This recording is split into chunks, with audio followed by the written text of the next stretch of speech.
Hi friends, Pankaj railway dream channel में आपका स्वागत है। आज हम बात करेंगे आरआरसी हुबली जोन की डिटेल एनालिसिस बात करेंगे कि सेकेंड डीबी कट ऑफ कितना हो सकता है, क्योंकि यहाँ सीटें अभी भी बहुत खाली हैं। UR, OBC, SC, ST, EWS में जो भी छात्र थोड़े बहुत मार्क्स से रह गए हैं वो इस वीडियो ज़रूर वॉच करें। और एक्सपेक्टेड कट ऑफ कितना गिर सकता है, क्योंकि इसमें बहुत सारी मेडिकल अनफिट लिस्ट और साथ ही साथ जो अहम मुद्दा रहा है BU2 और C1 मेडिकल वालों को, उनको भी पैनल से बाहर किया गया है। तो देखते हैं डिटेल।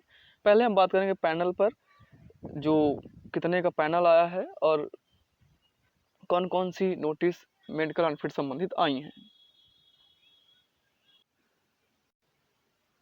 दोस्तों, ये रहा हुबली जोन का फर्स्ट पार्ट पैनल 1, जो कि 1070 कैंडिडेटों का आया है। ये यहाँ पर उनके रोल नंबर्स मेंशन है।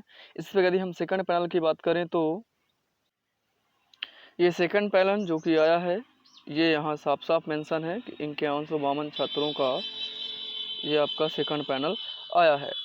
अब यहाँ से कुछ मेडिकल अनफिट लिस्ट भी जारी की गई हैं, B2 C1 वाले नोटिस भी जारी किए हैं, उनको भी देख लेते हैं, फिर बात करें कस्टा एनालिसिस की। ये रही दोस्त list of candidates for dropping of candidature due to absent. ये जो नोटिस आई है अब्सेंट के, इन छात्रों को कैंडिडेचर रद्द कर दिया गया है। अब्सेंट है या किसी कारणवश नहीं आए हैं, तो ये ऐसे छात्र जो टोटल हैं वो आपके पास 29 छात्र हैं। आप यहाँ देख सकते हैं 29 छात्र ऐसे हैं जिनको पूरी तरह से बाहर कर दिया गया है, कैंडिडेचर रद्द कर दिया गया है। इसके बाद हम बात करते हैं दोस्तों, ये नोटिस है temporary unfit candidates against CEN number RRC 0/2019 for level 1 post के लिए है। इस पर जो छात्र हैं उनको टेम्परेरी अनफिट किया गया है, और ऐसे जो छात्रों की संख्या है वो टोटल यहाँ आप देख सकते हैं 140 ऐसे छात्र हैं जो टेम्परेरी अनफिट किए गए हैं। हालांकि टेम्परेरी अनफिट वालों में से 85 से 90% छात्रों को पैनल में ले लिया जाता है, टेम्परेरी अनफिट वालों को। अब इसके बाद एक अनफिट वाली लिस्ट देखते हैं। दोस्तों, ये रही notice for medically unfit candidates to submit appeal against the decision of divisional medical board committee against CEN number RRC 0/2019 for level 1 post के लिए। ये यहाँ पर अनफिट्स कैंडिडेट्स की लिस्ट जारी की गई है। हालांकि इनके लिए रीमेडिकल अपील के लिए एक समय दिया गया है। ये आप समय सीमा आप यहाँ से देख सकते हैं, पढ़ के सारी डिटेल दी गई है।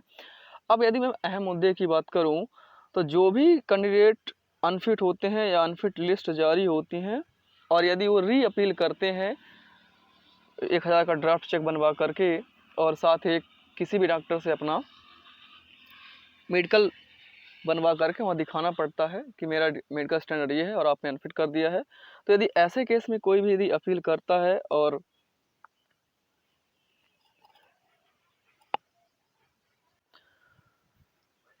है तो देखते हैं कि जो निकलने के चांसेस होते हैं, जिनको पैनल में शामिल होने के चांसेस होते हैं, वो महज 15 से 20% ही होते हैं। तो 15 से 20% छात्र जो होते हैं वो मेडिकली अनफिट के बाद जॉब पा सकते हैं, पा ही लेते हैं 15 से 20%। और ऐसे छात्र हैं कितने जो अनफिट किए गए हैं, यदि हम देखें यहाँ से तो 117 छात्र ऐसे हैं जिनको मेडिकली अनफिट किया गया है। अब ये रीअपील करेंगे निर्धारित डेट पर और वहाँ अपना मेडिकल पुनः देंगे रेलवे एग्ज़ाम पर, जिसमें से मैंने आपको पहले ही बताया कि 15 से 20% छात्र ही पैनल में शामिल होते हैं। तो यदि मैं 117 है इसके 15-20% निकालते हैं तो हम यदि इसका मोटा मोटा 30 छात्र यहाँ से और पैनल में शामिल हो सकते हैं। और एक सबसे इम्पोर्टेंट जो नोटिस आई है वो है B2 मेडिकल अनफिट वालों, B2 मेडिकल और C2 वालों की, C1 वालों की। तो दोस्तों, ये B2 और C1 मेडिकल वालों की नोटिस है। इस पर साफ साफ लिखा notice for candidates who are found fit in B2 to C1। ये जो भी कैंडिडेट हैं इन्हें मेडिकल B2 स्टैंडर्ड और C1 में मेडिकली फिट पाया गया है। No post allotted to them due to non availability of vacancies. इनको कोई भी पोस्ट प्रोवाइड नहीं की गई है, क्योंकि यहाँ पास B2 और C1 वाली जो वैकेंसी थी वो पहले भी फिलअप हो चुकी हैं। अब यहाँ वैकेंसी खाली रह गई है तो इन्हें टेम्परेरी वेटिंग में डाल दिया गया है। अब सबसे बड़ी समस्या इन्हीं छात्रों के लिए है क्योंकि पहले हम बात कर ले हैं कितने ये छात्र, तो यहाँ से यदि हम देखें तो B2 और C1 मेडिकल वालों की छात्रा है काफ़ी ज़्यादा है, और आप देख सकते हैं यहाँ से कि 344 छात्र को मेरिट में आने के बाद भी कोई भी पोस्ट अलॉटमेंट नहीं की गई है। रीज़न सिर्फ ये है कि इनका जो मेडिकल स्टैंडर्ड था वो B2 C1 का था, और जिनके बेस पर कोई भी पोस्ट अब खाली नहीं रह गई हैं, जो भी खाली थी वो अधिक मेरिट वाले ले गए। अब सबसे बड़ी समस्या इन्हीं की है। होगा क्या दोस्तों, देखिए इनको फ़िलहाल साइड में रखा जाएगा इन छात्रों को, और यदि कोई भी भविष्य में B2 और C1 से संबंधित वैकेंसी अराइज होती है तो सबसे पहली प्रायोरिटी इन्हीं को दी जाएगी। अब समस्या ये है कि यदि ये मेडिकल अपील भी करते हैं तो इनका तो पहले से ही मेडिकल रेलवे के द्वारा मेडिकल चेकअप हो गया है, फिर भी यदि ये री अपील करते हैं, री मेडिकल करते हैं, तो हम मान के चलते हैं यहाँ से भी 15 से 20% छात्र जा सकते हैं।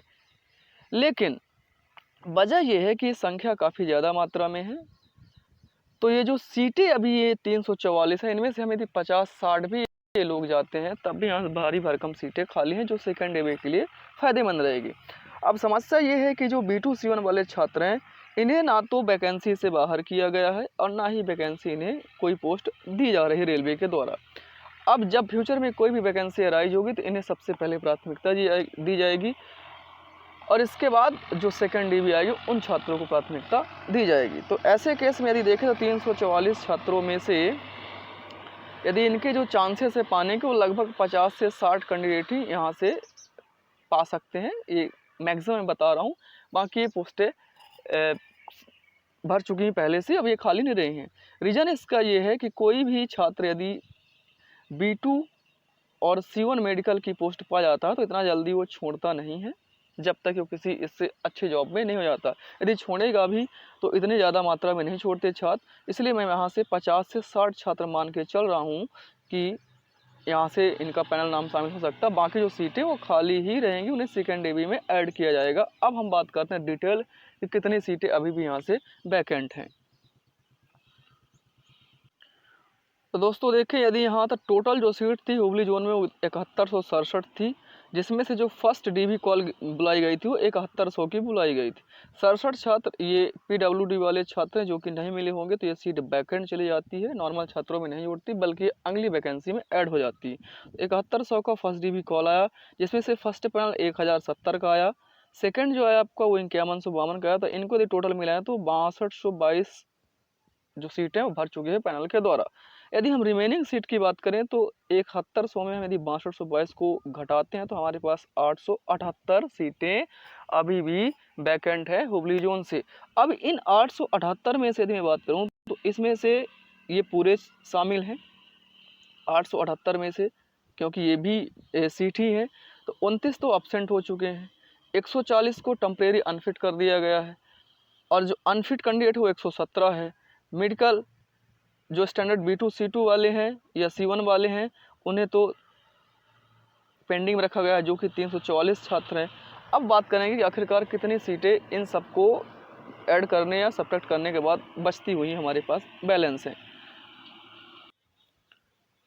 तो दोस्तों ये देखें तो जो अनफिट कैंडिडेट 117 से जो अनफिट कैंडिडेट 117 थे, उनमें से यदि हम 20 से 25% लोगों को भी जो री अपील करने के बाद यदि पैनल में शामिल होते हैं तो मैक्सिमम 30 छात्र ही शामिल हो सकते हैं पैनल में। तो ये 30 छात्र हो गए जो और पैनल में आ सकते हैं।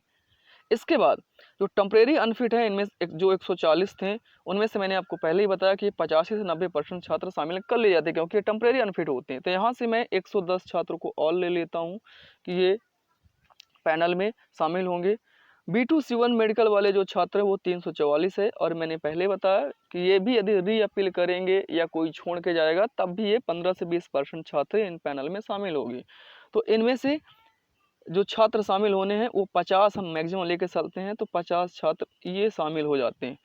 अब यदि हम बात करें कि ये टोटल यदि हम इनको ऐड करें तो पैनल में कितने छात्र आ सकते हैं, और जो वैकेंट सीट हैं, तो यदि मैं टोटल देखूँ तो 190 छात्र और पैनल में नाम इनका आ सकता है।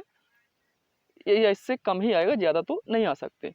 तो अब यहाँ से अब यदि रिमेनिंग सीट की बात करें तो जो पहले 878 बची थी उनमें से यदि हम 190 और कम कर दें, क्योंकि 190 का पैनल आ सकता है, तब भी यहाँ से आपके पास 688 सीटें वैकेंट है। तो आप मान के चलते हैं कि 600-650 से आप बिल्कुल कंफर्म रहिए कि 700 के बीच हुबली जोन से जो आपकी सेकेंड डीबी आएगी वो आएगी। अब यदि हम बात करें कि इसका कट ऑफ कितना लगा था फर्स्ट डीबी के लिए और कितना डिक्रीज हो सकता है, तो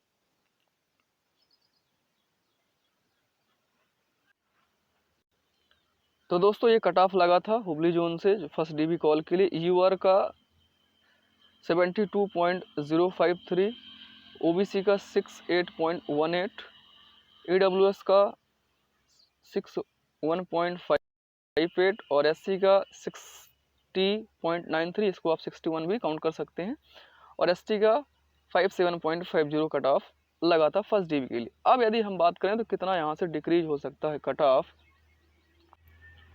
सेकंड डीबी के लिए, तो यहाँ से आप देख सकते हैं जो यूआर के छात्र हैं यदि उनके 0.70 से 1.5 के बीच हैं तो वो निश्चित तौर पर हो जाएंगे सेकंड डी में। उसी प्रकार ओबीसी के 0.55 से 1.1 के बीच, ईडब्ल्यूएस का 1 से 1.5 के बीच, एससी का 0.80 से 1 के बीच और एसटी का 0.75 से 0.120 के बीच जिन छात्रों के नंबर से 3 नंबर से रह गए हैं और लगभग से हो रहे हैं जिनका हो ही जाएगा सेकेंड डीबी में।